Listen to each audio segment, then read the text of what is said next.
Alrighty. Hello, everyone. Welcome to our Fulbright Fridays. We're officially kicking this season off for the new Fulbright season, so it's lovely to see everyone. We got an hour, maybe a little bit less, because I know you guys are on your lunch break likely, or between classes to chat about the Fulbright and particularly the ETA grant today. I'll be chatting us through some of these slides. Feel free to use the chat button as well. If you guys have questions, I'm happy to answer them.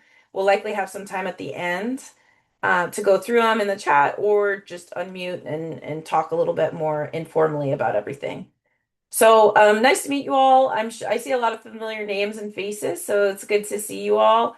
I'm Catherine Salgado. I'm the primary advisor for all things ETA at ASU for Fulbright. So if you're interested in the ETA program in particular, that's what we'll be focusing on today, and we'll likely be working together throughout the course of your application to get it all ready and polished and excited to submit.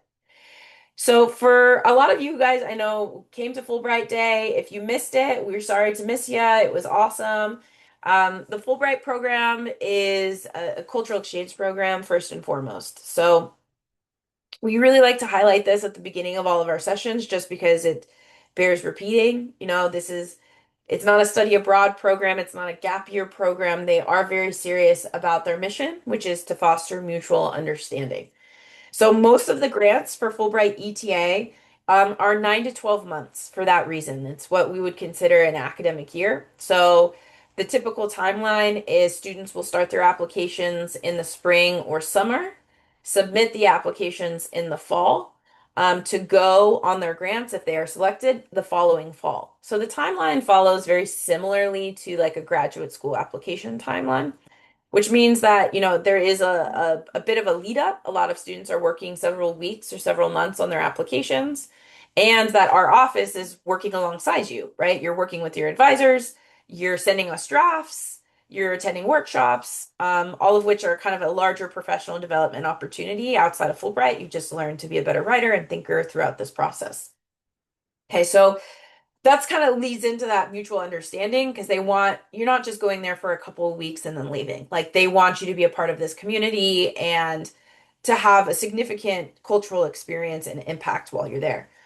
So there's 2,000 grants awarded each year. There's a bunch of sub grants underneath that, and over 140 participating countries. Now, here's the thing. For Fulbright, you can only apply to one country and one award type per cycle. So if you're interested in multiple countries, the first step is usually like narrowing it down, which we'll talk about a little bit today. So at Fulbright Day, we mentioned a little bit the different species of Fulbright award types. The two main ones are the English Teaching Assistant Grant and the Open Study Research Grant. A lot of times, students come into our office and applicants say, I'm kind of open to anything. Some folks are deciding between a study research grant and an ETA, or maybe you want to do some graduate study or teach after graduation. That's pretty normal, honestly. And that's really the best part about starting early in the spring is that we have time to talk through your academic timelines, your goals, and kind of what you want out of the experience. So today's session in particular is just about the ETA grant. So you're welcome to ask a few questions, in the chat about open study research, but we do have different Fellowship Friday webinars coming up that are focused on those other award types. So please visit our website, ONSA, onsa.asu.edu, and sign up for those as well, because you'll be able to get the majority of your questions answered there. So today we're talking just about ETA stuff. English teaching assistant. So the ETA awards, really cool. I was actually a Fulbright ETA myself. I spent a year in Portugal teaching at a university over there. But every country is a little bit different. So depending on the country to which you apply, you may be placed anywhere from an elementary school to university, and most of the time the countries will show you what kind of placements are available. Okay. So Fulbright ETA awards, the really cool thing is that it's fully funded. The Fulbright benefits, they'll pay for your airfare, you get a monthly stipend, right? Like you get a monthly paycheck as part of it. You get insurance benefits. Certain countries do have dependent support, which is pretty cool.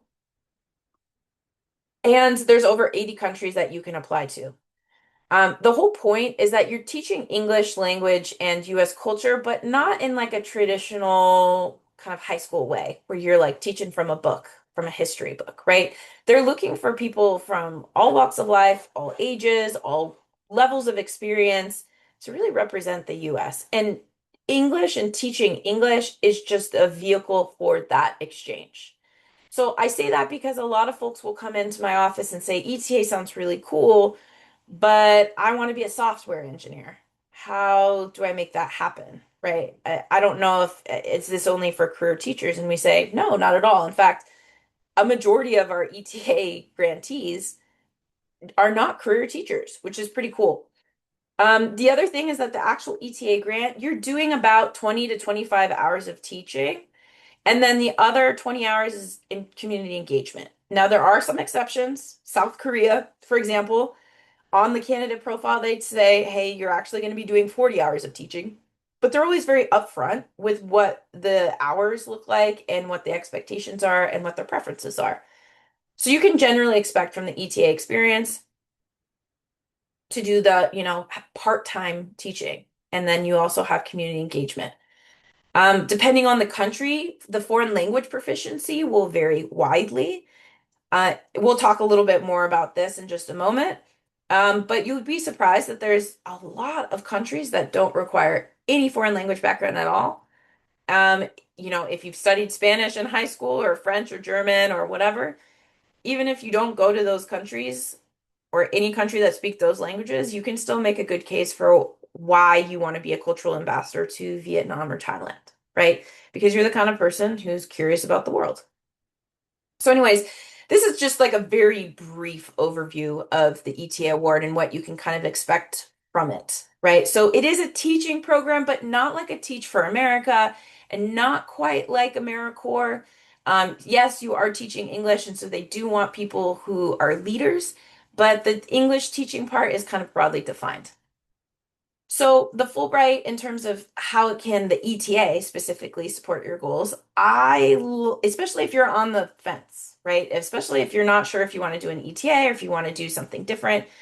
These are some questions that I really encourage folks to consider and maybe screen grab it, write it down, do whatever you need to do. The first thing is just what skills do I already have, right? So if you are looking at your resume or you're thinking about what you've done the past couple of semesters, and a lot of your activities are mentorship based. Maybe you were a TA, maybe you were coaching a sport, or maybe you were a team captain of your rec league. That's very different than if you're, publishing scientific papers, doing a lot of lit reviews, doing heavy academic work. I mean, you could be doing both at the same time, but you can start to like look for patterns between your activities and what that means for what you can contribute. Okay. I always like to ask, what skills am I trying to develop further? So, for example, if I've done a couple lit reviews or projects with my professors and I'm saying, I'm trying to get a solo authored paper, that looks very different than I'm trying to learn a new language or teach within the community. And this can also start to like push us in one way or another if you're thinking study research versus ETA. And then if you're thinking, okay, here's the skills I have, these are the skills I want to develop. The third question is, which grants will allow me to do both, right? Get what I want professionally in terms of my own development, but also I'm trying to contribute. I'm trying to make the biggest impact I possibly can. So that's really, really important.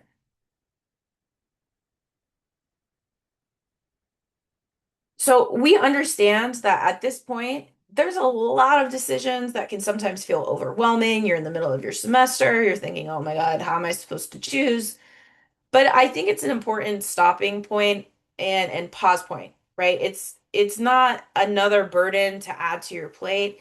It's an opportunity to actually say, well, what do I want when all of this is said and done? When I'm done with my time at ASU, what do I actually want out of my life? And how do I want to contribute all these knowledge and skills that I've gained into a new community and really plant some seeds, right? So I think that's why I said we're not going to solve everything in one day, but feel free to screen grab these questions and maybe make a note. I like doing voice notes, but some people like to write, some people like to talk to a friend. All of this is very helpful because I do think that it's an important decision to make in terms of like what kind of grant will fulfill these goals, right? So more if nothing else, right? If you're thinking about, well, should I do Fulbright at all? Right? If you're the kind of person who really wants to, I say, plant seeds, be a part of cultural exchange, grow, learn something new, be a part of something new and bigger than yourself, then Fulbright is absolutely worth considering. I get a lot of questions about selection factors, and there's a lot of things that go into being a Fulbrighter and winning an award. There's a lot outside of our control too, in terms of who's reading it, when they're reading it, and what the applicant pool looks like each year, right? But in general, the selection factors are academic or professional qualifications, right? If you're getting C's and D's in your English classes and you're an English major, they're going to have some raised eyebrows about you teaching English abroad, right? Like they want that kind of alignment. You don't have to be a perfect student, but they are going to look at your transcripts and the kinds of courses that you took and try and suss out, well, why did you take these courses? What does this say about your interests and where you want to go? Okay. The interest in the host country and alignment with the long-term plans is also going to be a big one. If you don't want to be a teacher, fine. What do you want to be? And how does teaching help you get there? And that's honestly what the bulk of the work that we'll do together between as an advisor for ETA and you as a potential applicant is to actually sit down and say, well, how can I connect these dots and how can I articulate it to a group of strangers who have never met me before?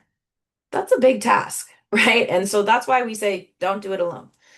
Language proficiency can play a role as well. Like I said, it's not always required for your country, but if you are a heritage speaker of a language or you just have a general interest in learning other languages, absolutely, that can play a major factor in how they view your application and when they're trying to decide, is this person going to really commit to their community? They look at community engagement. What kinds of projects have you been involved in? Clubs, sports, mentorship, family responsibilities. What kind of responsibilities do you take on?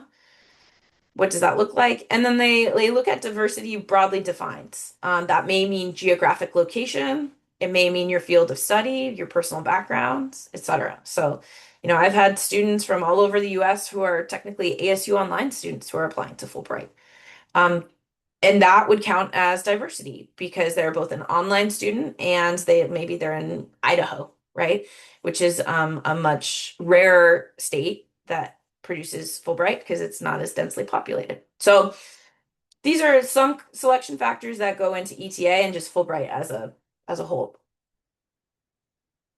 So teaching experience and what counts. This is like really the biggest question that I get the most frequently is like, okay, if I don't want to be a teacher, or if I have not, let's say, quote unquote, classic teaching experience, what will count? So these are some examples. This is non-exhaustive, but these are like the main examples that we see. A lot of folks come into our office with some experience as a teaching assistant for any field of study. So you could be a TA for chem, and that would totally count, right? Chemistry, social sciences, human events, sociology, doesn't matter. Being a teaching assistant and having that role is absolutely valued in Fulbright's eyes. Any sort of tutoring, whether it's in a specific capacity, like maybe you're actually hired at the writing center, or maybe you tutor your next door neighbors in Algebra 2. Both are equally as important in Fulbright's eyes. Coaching is also a super awesome but underrated form of teaching that a lot of folks don't immediately think about. So if you coach a sport or if you coach a club, like a chess club, debate club, or even have in the past, that's also on the table in terms of your teaching experience. Mentorship roles are great, volunteer and leadership roles are great. Now, if you've had formal classroom experience and training, like maybe you got a TESOL cert or you're a linguistics major or something like that, that's awesome. That's definitely a pro. And some countries will state a specific preference for that, but they'll always tell you up front if that's a preference or not. Okay. So for those of you who may not be sure, okay, what kind of teaching experience do I have? I strongly recommend like they broadly define teaching. And especially if you had a university experience, like during your time as an undergrad or even after undergrad, if you've been graduated, all of this stuff counts, which is pretty cool. So I mentioned the preferences defined by country and candidate profile. That is very important. I find that I'll go to this last bullet point here. It says usually the placement type informs the teaching experience expected. So if you look at a country profile, let's say Norway, that's a great one. Norway only has ETAs and university placements. They also state, hey, it'd be great for people who have a background in TESOL or who have experience as university TAs. The reason being is if you're going to work at a university, they want your commensurate experience, right? And if you taught middle schoolers or high schoolers over summer camp, then you're probably really well suited to somewhere like Bulgaria that has a really high need for folks who have extracurricular ex activities experience and can kind of run summer camps and stuff like that. So it's not just about how many teaching experiences, but they're looking at the quality. Like, what's the impact that you made, what you learned, what's the purpose and reasoning behind the teaching experience? And if you can connect those dots, then it makes your life a lot easier, which is great. I'll return back to the foreign language proficiency as well, because I mentioned there's not a lot of countries that require foreign language proficiency, especially in Eastern Europe, Southeast Asia, and Africa. Okay. So even if you have a conversational ability in a language, like I've had a lot of Spanish majors, for example, apply to non-Spanish speaking countries because they've had their time, they did a study abroad, they really enjoyed it, and they say, I want to go and do something new.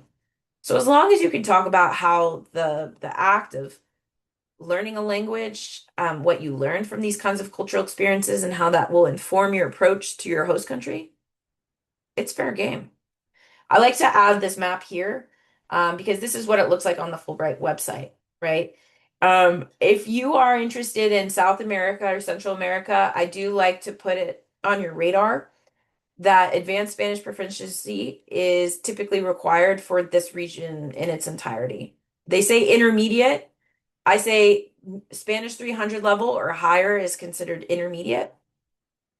400 level is considered advanced. To put things in perspective. And these countries also require an additional foreign language evaluation from like a university professor who can affirm that you speak at this level. So that's something to keep in mind. Just because you speak Spanish doesn't mean you always have to go to a Spanish speaking country. You can still make a very high impact in communities that are non-Spanish speaking. And if you do want to go there, great. Just know that this is part of the application and that you'll need to do a foreign language evaluation as part of that as well. Okay. So when you're thinking, you may not even know if you want to do ETA or study research. Maybe you're still also looking at the types of regions or countries that you want to go to. What I would recommend is to think outside the study abroad, which is what I call the study abroad countries. Okay. Those countries are typically parts of Western Europe. Those are pretty heavy. And even like Argentina, for example, is a very, very highly subscribed to country. Okay. Because Fulbright, going back to the mission, it's a ambassador program first and foremost. So I want to offer you some ideas and additional perspectives on the kinds of countries that you can apply for where there's a high need for ETAs, particularly, and a very favorable selection rate. So Spanish, for example, commonly taught at both the K-12 level in the US and the university level. Costa Rica has a high need for students. Bolivia is a brand new program, a brand new ETA program that just went live this year. If you're interested in Argentina, I might also say look at Uruguay. It's a great country, very similar in its geographic location. And again, undersubscribed. Everyone says, "Oh, I speak Spanish. I want to go to Argentina or Spain." And I love those countries. I've also lived there. You can expand your horizons in many ways. Same thing with French. I get obviously if you speak French or studied French, and if you love France, go for it. The selection rate is less than 10% typically per year. Not to say that you're not competitive and you shouldn't go for it. We'll talk about that in our one-on-ones and our intakes. But I also tell students if you're open, if you speak French and you're open to anywhere, you have Senegal as an option, Andorra, which is between France and Spain. It's like a country that's super, super teeny tiny on the map. They speak Catalan, Spanish, and French, which is like a linguistics lover's dream. And then Luxembourg as well is a really cool option, multilingual option for a Francophone immersion. Portuguese. I speak Portuguese. I did my Fulbright in Portugal.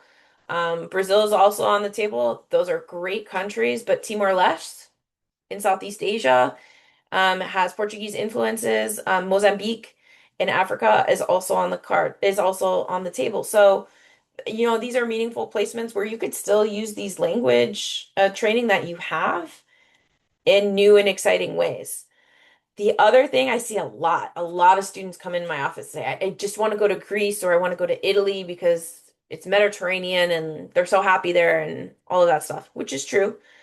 But I might also say, take a look at North Macedonia or Cyprus, Albania, Malta, also on the coast, beautiful coastline, and much higher selection rates. There's a new program actually in Southeast Asia. It's the South Pacific Islands, ETA, where you could be placed in like Vanuatu or Solomon Islands, which is super, super cool. So if you have like a background even in like sustainability or you're interested in that region for a number of reasons, I could see some really cool ETA STEM students, sustainability students. I'm trying to think of what else. I get like art students as well who are applying to these really cool niche areas. So something to keep in mind, especially as you're looking at your hobbies and skills and interests. And then of course Central Asia. I mean, there's anywhere from like a 42 to 48% selection rate. Like you have a 50-50 shot of getting an ETA award to some of these countries. Now, not to say that it's like you can only play the game, you're guaranteed to get a Fulbright if you apply to an undersubscribed country. But if you're at the beginning stages of choosing your country, and saying, okay, what could I do as an ETA? And you're looking to make a high impact. I just like to put that out there as a kind of like, oh, the world is your oyster kind of speech because there's a lot of cool places that need ETAs where you can make a really cool impact.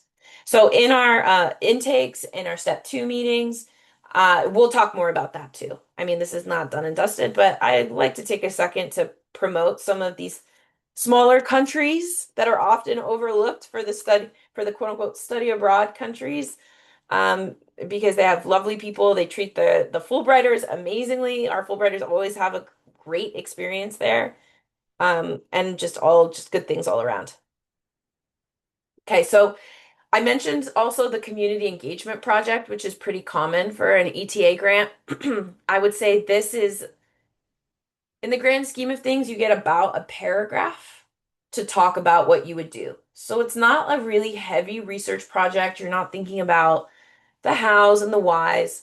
A study research project is going to ask you about the hows and the whys, right? You're going to talk about your timeline and who's going to supervise what. But for community engagement, for ETA, it's much more open-ended. Okay. And it's a DIY project. You're teaching for 20 hours a week, and then throughout your time there, you're creating this project on your own. So part of the application process is also connecting this community engagement project to your own interests and then also the host country. So I want to give some examples because I think that that's really the best way to actually think about these things. This is a student who applied to Estonia ETA, and they were actually an accounting major. They weren't a teaching major at all. And so they said, I will engage with my Estonian communities in ways that combine service and business, in addition to exploring Estonia's versatile artistic heritage. So sets up right away, hey, I'm a business major. I'm going to do something related to my field of study. Here's what I do. She goes, I'll volunteer in my community, likely at a women's shelter. I'll also hold community workshops to develop soft skills using United States business culture. As a lifelong dancer, I'm excited to take Estonian folk dance classes and attend the Seto Folk Festival to celebrate Estonia's strong national identity rooted in the arts. So this is not even just one project. This is actually like three kind of mini projects, which is totally acceptable for the ETA application. I think that surprises people that you can do a couple of different things. But I think the most important part is that we get a very strong sense for who they are as a person, what their interests are, and how they want to connect those interests back into the host country community. So the fact that she's really excited to take folk dance classes and names a specific folk festival that she wants to be a part of is what makes this particularly compelling. Because she could apply to Italy and say, I love to dance and would love to learn local dances. But the fact that she's really grounding it in a specific festival and a specific type of dance is really important. Okay, so this second example is from a student who did an ETA in Honduras, and their major and field of study was the philosophy, politics, and law at ASU. Okay, so he goes, while in Honduras, I will supplement my time engaging in local youth sports leagues at my campus, as well as my local community. My approach to cultural engagement will focus on embracing the diversity of Honduran sports culture, immersing myself in the sport of football and its local traditions while working as an ETA. This entails plans to coordinate with my community partners to host a fundraising events for our youth team, as well as joining an amateur adult league myself. As American football continues to grow in popularity in Honduras, my time spent as a former player and current coach equip me with the knowledge and experience to share one of the United States' most popular and unique sports. So this is really cool because, again, they're not inventing the wheel. They're not creating some fancy schmancy project that no one has ever heard of. They go, look, I've coached football. I love sports. I want to be a part of sports. I'm going to join a league. I'll coach a league and share what I know about American football while respecting the fact that, soccer, as we call it, is the most popular sport in Honduras. And they talk about in very specific terms of how I love this line, plans to coordinate with my community partners to host fundraising events for our youth team, as well as joining amateur adult league. So there's a very clear sense of that mutual understanding that they're trying to build. It's not like, hey, I'm just going to coach American football because it's the best and I think it's the best and they're going to figure out that it's also the best, right? Like there's this strong sense that they're building something together and that this applicant is also learning something. Okay, so here's the last one. So this is a student, actually it's not Honduras ETA. I gotta change that. Sorry, it's Bulgaria ETA. And this student was a psych major and nonprofit management major. So they say, given my experience facilitating intergenerational connections, I plan on engaging the community through events open to the public, using my connections at ASU in collaboration with Bulgarian organizations already in place. Examples of this could include collaborating with movie theaters or having a projector in the park for streaming a film that represents American culture. Okay, so this applicant already is talking about, okay, this is what I do already, and this is how it would look like while I'm in my host country. And then they also say, due to my experience creating a university community podcast, I intend on applying this knowledge and experience to share American culture through themed series that students will take part in, speaking on their traditions and American traditions, both where they intersect and differ. So really cool. Again, this is not anything crazy. They're just saying, hey, this is what I do at ASU, and this is where I think I could be of use and connect with others through this shared interest, which I think is, really the crux of it. Between all of these projects, it's nothing complicated, but they're really using all of the tools in their toolbox to do meaningful work, which I think is amazing. So here's the spiel for why ETA. Okay, so if you are interested in developing new skills and sharpening some existing ones, ETA is great. ETA is also very flexible. right? Whereas a study research is going to be pretty academic heavy. They're going to really want to know, can you take on a research project? What are you going to do with the research once you finish the project? Are you going to publish it? What's going to happen? Same thing with a grad degree award. They want to know, what is your academic preparation? ETA, I mean, you can have a 3.0 GPA and get an ETA award, right? They're not as heavy on academic preparation as they are with the holistic version of you, how you engage with your community, and what you have to offer. Okay. I found that a lot of ETAs also have either multiple majors or if not multiple majors, multiple interests, particularly, or talents to share with the host community. Like maybe you love to draw or you crochet and knit on the side, right? ETAs would see that and say, "Oh, this is a great opportunity to learn about textiles in my local community or start a sewing group." So that's what really like the mindset as an ETA. And that's why they say flexibility, curiosity, and someone who's very eager to get on the ground and be a part of the community are such key components across these. And you'll notice that the projects were very different, the people's, like the fields of study were very different, but they all have that thing in common is that they're very eager and flexible. Okay, so I like to do this as kind of a look into the future type thing because people are like, okay, if I want to do an ETA, I got to pick out my country. I got to figure out what I'm going to contribute. I also have to figure out, well, like, what comes after the ETA? And this is what I mean when I say doing an ETA does not mean you have to be a teacher. Now, if you do want to be a teacher, great. It's, a simpler line of thought in your application. But we have a ton, and like I said, a majority of ETAs who do not end up doing teaching, but they find that teaching and being in the community grounds a lot of their conversations. It makes them a better leader, makes them a better cultural communicator. The list goes on. So I just want to highlight some of our former ETAs who are off doing amazing things since they've come back from their grants. Adelaide was a Bulgaria ETA. She was the psych major. That was actually her community project that she proposed. She's now at Harvard doing a graduate degree. She also works part-time at MIT, right? We have Vid, who was actually a civil engineer, which seems way out of left field for an ETA, right? An engineering major who wants to teach English. That seems pretty rare. But not really, because he's really into sustainability. He does a lot of nonprofit management work. And so now he's leading a climate and sustainability nonprofit in the Pacific Northwest. And his time in Thailand really opened up his eyes to sustainability efforts, cross-cultural approaches to sustainability with like wastewater management and all sorts of stuff. Really cool.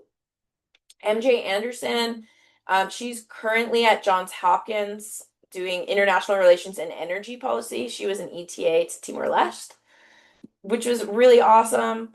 She was also a STEM major, kind of more sustainability oriented.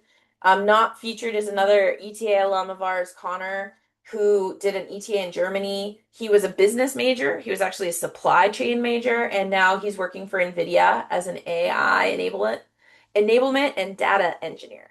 So those are all wildly different areas of study, fields of study, but all of these people have in common doing an ETA and having that flexibility and kind of cultural curiosity in their back pocket. So what I'll say is here's just a recap of what you can kind of expect. I know I threw a lot of information at you. So I think the first thing, especially if you're still deciding your country type and you're still trying to decide your grant type, is to really like pause, take 20 minutes even, take an inventory of your skills, right? What would you like to contribute to a host community and how will that promote mutual understanding? Just brain dump, right? Start to narrow down your award type. Obviously, we talked a little bit about ETA today, but we have the Fulbright Fridays. Kai put the link in the chat so you can RSVP to some of our other sessions as well. if you want to hear about the research in arts and the graduate degree, and then narrow down your country. So just remember you can only choose one. In terms of timeline, this is where we're at. We had Fulbright Day at ASU on March 24th. March 31st was when the Fulbright app officially opened. So if you're curious, you can open up an application and poke around. Although I think it is a little bit better if you know what kind of grant type you want in a general region or country that you want. It just makes things a little bit less overwhelming. And then, like I said, folks are going to be working on their applications throughout the spring and summer. Our office is open all throughout the summer. We do virtual meetings. We also will host some, we call it like after hours meetings, which is after 5 p.m. because we know a lot of students during the summer are working 9 to 5 jobs. So we're really here to help you kind of move through the process and start making those decisions. If you're feeling overwhelmed, we understand. We're here to help. The best thing to do is to reach out to an advisor so that we can just come up with a game plan and just so we know how to keep things moving so that we can work with you with these kinds of ebbs and flows of life, right? You may not be working on your application during finals week. We get that. But if you have some time in the summer, we can make a game plan on like what kind of moves you want to make in this application during that time. And I want to point out the last day to open an application and to commit to apply through ASU is August 19th. So even though you might see, oh, there's a couple of deadlines in September for campus interviews and stuff like that, you really want to start making these decisions earlier, like March, April, and not wait until August. We've crunched the numbers. To no surprise, the students who begin their applications in August, even if it's just open up an application, choose a country, or sorry, when they open up their applications in April, have a higher chance of submitting their application and have a higher likelihood of getting selected as a semifinalist as well, right? So if you're trying to put together and make all these decisions in August and you're trying to kick the can down the road, please don't do it. We're here to help. We're happy to help. But it's harder for us to help if you give us a shorter timeline. So I like to do that so you guys have an idea of like what to plan and how to plan ahead. Okay. To make an appointment, the best thing to do is to do a step one. We basically have a 3-step process. Step one would be an intake, and you can do that at onsa.asu.edu. You will have the option to choose based off the award type, right? Like a step one for graduate degree or a step one for ETA. So make sure to choose the right one. Again, these are exploratory. So if you're still choosing between a grad degree and an English teaching assistant, you can do a step one for both. Talk to an advisor and we'll kind of help you choose in that direction. Okay. Intakes are typically in small group settings, so up to 3 students can apply for, or not apply, sign up for a spot for an intake. This is just so that it's more of a group brainstorm where you guys can ask questions. And then as you proceed to step 2 and step 3, those are more those are going to be one-on-one individual appointments where we talk in more detail about like your essays, who's going to write your letters of rec, and brainstorm together and stuff like that. So have fun with it, right? Then like you're starting early enough where you can start thinking about where do I want to be for the next year? What do I want to do after I finish my degree? Or just even if you finished your degree, what do I want to do for the next year? We're very excited to have that conversation with you.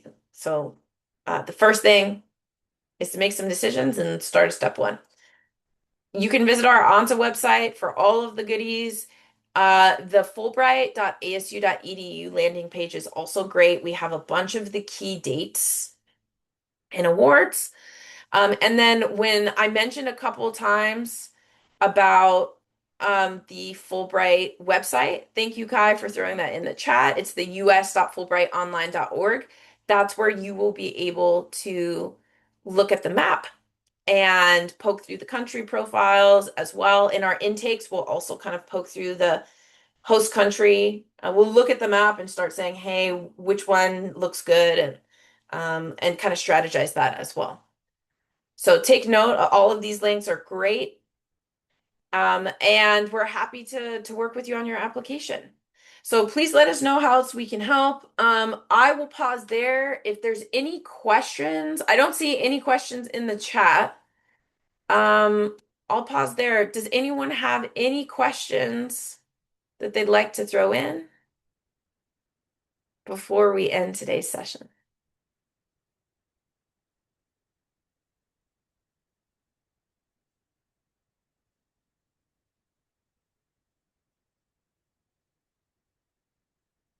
Okay, great question. When is the application due? For the ASU deadline, it's September 9th, right? So we expect if you are applying through the ASU campus process, if you want ONSA advising and all of that, you got to open up an application and choose your country and all that stuff by August 19th. To submit for the campus deadline will be September 9th. Thelma asked a great question about age limit. There is no age limit for Fulbright. We have students from all ages, experiences, walks of life apply to the ETA, particularly. The only country that I know that has an age limit is South Korea. I believe for that one, it's they ask that you are 30 years old or younger at the time of your application. But that's the only country that I know. Victoria asked a good question. She says, what are the ASU campus interviews for?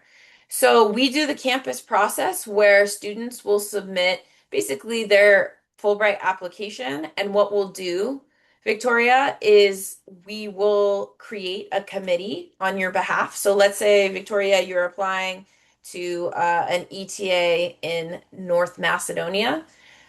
That preliminary application that you submit for that campus deadline will go to the committee and you get to talk to them and basically brainstorm. They'll give you feedback on your application. We create that committee, and by we, I mean Kai does a wonderful job wrangling faculty and staff who have an expertise in that region and in Fulbright. So you might have like a Fulbright alum, you might have a faculty member whose experience is in that region, and they'll read your application and give you feedback. So it's like we call it an interview, but it really is like a feedback session. And then you get some time to make adjustments to it and then submit your application. So it's really, really cool. And that's why I tell students applying through the campus process is really an incredible professional development experience because you're meeting other applicants who are applying to all these different countries. You're meeting with all these faculty members who are excited to help you on your application, as well as the ONSA advisors who are here as your sounding board. So there really is an amazing community of support. When you see that earlier deadline, it's not to make your life harder. I promise. It does only good things to strengthen your application.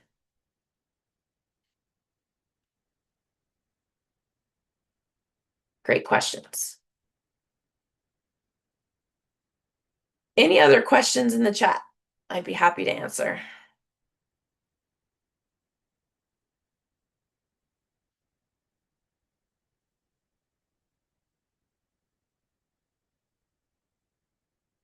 All right, y'all. Well, it was wonderful. Thank you for joining me this Friday. Really, as always, I love talking about all things ETA. I hope you consider ETA and Fulbright as part of this option.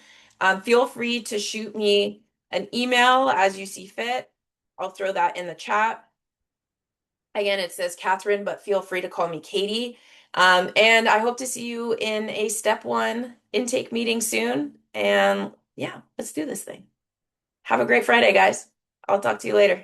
Thank you so much.